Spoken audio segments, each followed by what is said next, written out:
Have you ever fallen? I had an incident. I was very fortunate with it, but I had an incident where I got knocked off a building. And what the incident, looking back on it in retrospective, it says to me something that I preach all the time to our membership and to our employers when we talk about how far we've come in safety. As I said down in Florida at our recently concluded meetings, that we talked about safety, and I said, I came up in an era when you signed up on the job and you received a belt with a monkey tail on it, and the next thing you did was walk out the door, fit the belt to your waist, pull out your pocket knife, cut the monkey tail off, and throw it away. That was our safety program. Today, we have safety devices on every ironworker where it's needed, where it applies today. We educate them, we train them how to use these devices, and we try to make sure that everyone goes home at the end of every day safely and being able to count to 20.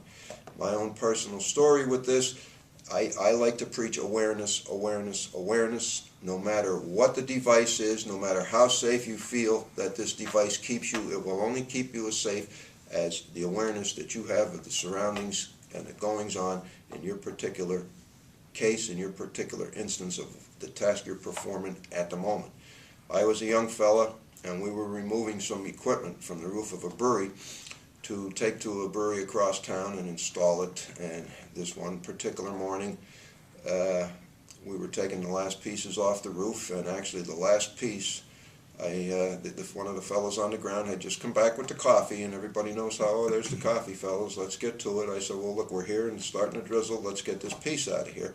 And I had a pair of chokers that were mismatched, so I put them on the beam, and I got the hook over, and I put the two eyes on the hook, and what I did was I sat back behind the long choker, and what I was doing was just holding that till the slack came out of it, and the piece was going to go up, not level, but to compensate for the difference in the chokers. And while I was doing this, I was swinging the hook the other way to compensate for the difference in the length of the chokers.